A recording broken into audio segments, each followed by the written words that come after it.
And for the last game, we have the Last Citadel by a studio called Honest Demon. And we have Martin Lemay, who's joining us from the team. Martin, come on up. Hello, it's a pleasure to be here. And I said team, but I actually think you're a solo dev. I am a solo dev, Ah, yes. All right, so you are Honest Demon. Yes, I am, at the moment at least. Very good. We're going to let you pitch the game. Are you ready to go? Yes, I am. Awesome, off you go. All right. So hi, my name is Martin Lemay. I am a solo dev, as you just mentioned, behind the Last CItadel. Je vais faire la présentation en anglais. C'est pas que je n'aime pas les francophones, je suis moi-même francophone. C'est juste que je vais atteindre la plus grande audience possible. So as I was saying, I am the solo dev behind the game The Last CItadel. It is a co-op focused roguelike. It plays between 1 to 4 players. You can think of it as a mix between Borderlands and Risk of Rain with a bit of Overwatch sprinkled in. So first of all, why Borderlands? Well, actually, Borderlands really comes from the looting shooting aspect. So you know, in Borderlands, you're going to start with your white tier weapon and then upgrade or get better ones like green, blue, etc. We have a similar system in The Last CItadel. Not only that, but you also have different options when you upgrade your weapons to put like modifiers on them, such as lifesteal or having a chance to like create a pool of lava, stuff like that. So we really have a strong looting shooting aspect. But the big difference is, of course, since it's a roguelike, you're going to restart with the white tier weapon every single time. Aside from that, of course, all of the Citadel itself, the layout of the levels, are going to be completely different every single time. And all the events that you go through as well will be different. So you can have like very, very different experience every single time. One of the events is actually what we're just about to see right now. It's a place called the Guns & Go. It is a place where players will be able to purchase weapons for their run, and they know exactly what they're going to get. So like you have multiple ways of actually acquiring new weapons within the runs, but with the Guns & Go, you're going to know exactly, okay, this weapon has a lifesteal modifier or that effect that I want to have for my game. And you can also fill up your bullets and stuff like that. There's a lot of different events that you can go across within the Citadel. If I just really quickly go through other ones, one of them would be a place where you're going to be able to power up a little drone. And that drone will follow your team around for the rest of the game. And that drone will help you either by healing your teammates or helping you firing and killing demons.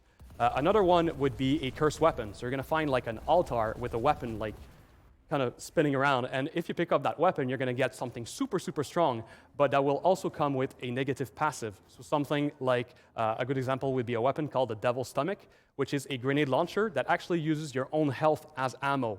So it really comes with like downsides as well. Other types of events are just part of the arena itself. So the players just got locked within a room with enemies all over the place and portals opening up with even more demons coming out.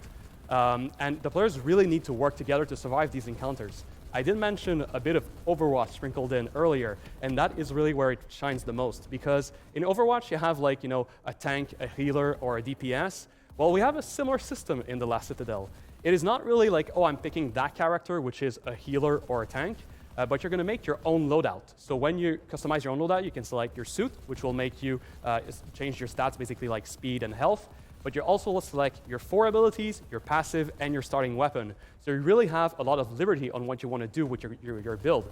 And the goal of that is really to have the role-based aspect of and bringing people to work as a team instead of just being there to shoot stuff together. Because if you think of games like Gunfire Reborn or Risk of Rain, they're great games, honestly, they're great. But you're just there to kill stuff together. You're not really actually helping each other out within the game.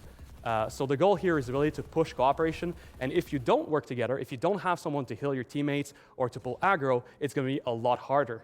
I'm getting near the end of my time here, so I'll just finish by saying if you're interested in the game, we actually hold public playtests.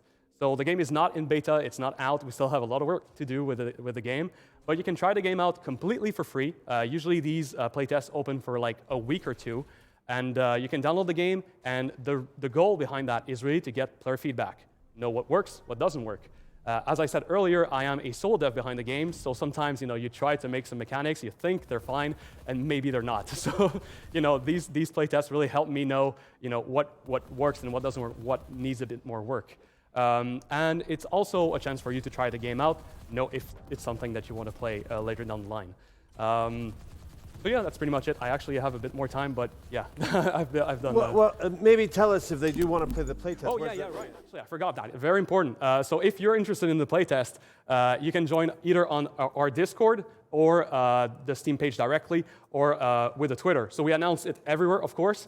and you have access. Basically, we open up to everyone, so it's not a selective process of we just pick like 50 people. It's open to everyone. Awesome, awesome. Yeah, well, it's like, tell them where to go. Yeah, sorry. So there was actually a question in the chat, and now I'm curious too. Honest Demon, where did that name come from? So Honest Demon, okay, the demon, I'll be honest, it's just, I love demons. Okay. Nothing more. The honest part actually has a background. So I think the video game industry, especially within the AAA industry, I would say, I feel like needs a bit more honesty. So I feel like it's something that I wanted to be as clear and as transparent with my audience. So I do streams with development. So I created some systems, created some bosses completely during stream. And it's really to get players to know the person behind the project, but also to show everything like we're completely transparent. Nice, nice. And I mean, as a solo dev, were you like some of the other developers that sort of came from AAA, or you just went straight? I did work 3 years in other studios. Okay. But it wasn't a AAA. It was like I would say, AA kind of thing. Okay. Yeah. Oh, awesome. Well, so you're bringing that experience with you, but it's a fascinating name. I mean, so solo dev. Are you really doing everything, or do you have a few collaborators, a musician, or a writer? Yeah, no, Give us for a sure. sense of the scope. For sure. I'm not completely solo. I do have I have some friends who are currently studying within 3D to become 3D artists. Out. So yeah, they're helping me out. I have a lot of external help. I'm the only actual employee, if I could say, like actually working on the game. Like dedicated. You're dedicated. Exactly. Yeah. In terms of programming and game design, it's really all by myself. But yeah, the rest, like music, sound effects, stuff like I do have external help as well. Now, you mentioned your Twitch stream. I mean, obviously you're doing it, one, to build an audience, but aren't you also like sort of coaching, like giving advice to younger developers? Yeah. It's actually one of our big projects. I'm actually a part-time teacher as well. Oh, okay, so, cool. I really want to get people to know the industry and show, because when I was a kid, I wanted to do games. I already knew that, but I didn't know what was like in that process. What are all the steps? How can I get there? How can I make my own games? So the goal of the streams is not only to like show the game, but also to kind of show how it's being made from really like the start to the end. Nice, and I'm guessing you get a lot of positive feedback from younger generation who are excited by. Yeah, fantastic! It's wonderful. It's a bit like Max too, that's giving opportunity to younger developers to contribute to the project. So. Yeah, I mean, in the end, like we want to show our passion to everyone. So it's really like the best way to do that. Now, of course, the game has a nice visual style. I mean, also for a solo dev, I mean, really, really impressive. I think a lot of folks in the chat were saying like, "Wow, solo dev, really giving you props." I do see the Borderlands inspiration, right? Yeah. I'm a big Borderlands fan, and so you see it with sort of the guns and the looting and shooting, but also the visual style a little bit. Yeah, it's very like cell shading kind of thing.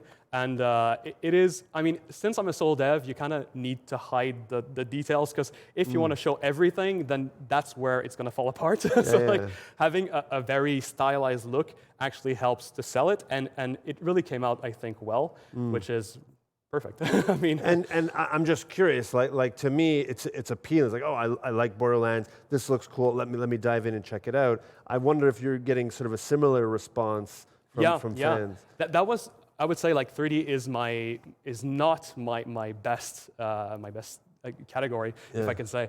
So that was the thing that I was the most worried about. Okay. And actually, feedback from the look of the game, from the actual design, is fantastic. Oh, so wow. like I'm very thrilled, because that was really the part that was stressing out.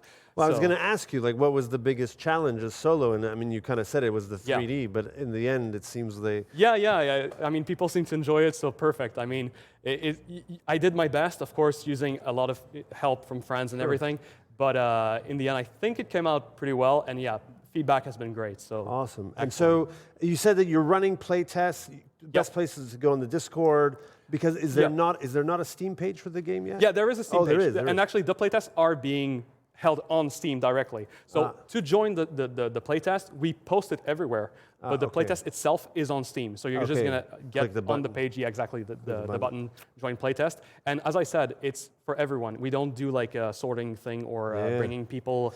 No, it's fantastic. I mean, it's so great to get that player feedback. And not only is it sort of invigorating, but it gives you real valuable input to balance the game and sort of, just make a better game. So. Yeah, I forgot to mention, we were at Comic-Con this summer. And I balanced the game, with how I play and my friends play. So like, we were doing the hard difficulty and we were struggling, but like, okay, that's the design of the game. But at easy, it was kind of funny because I thought the game was fairly easy. And at Comic-Con, people got destroyed. Oh, no way. Yeah, well, this Yeah. is, you have to let players play to kind of get a sense Yeah. of what the real, because you're playing it every single day. so. Exactly. Like, Awesome. so it's kind of hard to balance with just yourself, that you know the Yeah. game by heart. Very good. Well, Martin, thank you so much for sharing the game. I mean, real congrats, solo dev, really impressive. And I'll have to jump in for the next playtest. Yes. Awesome. Thanks for coming out. Thank you. Excellent. Have a great night.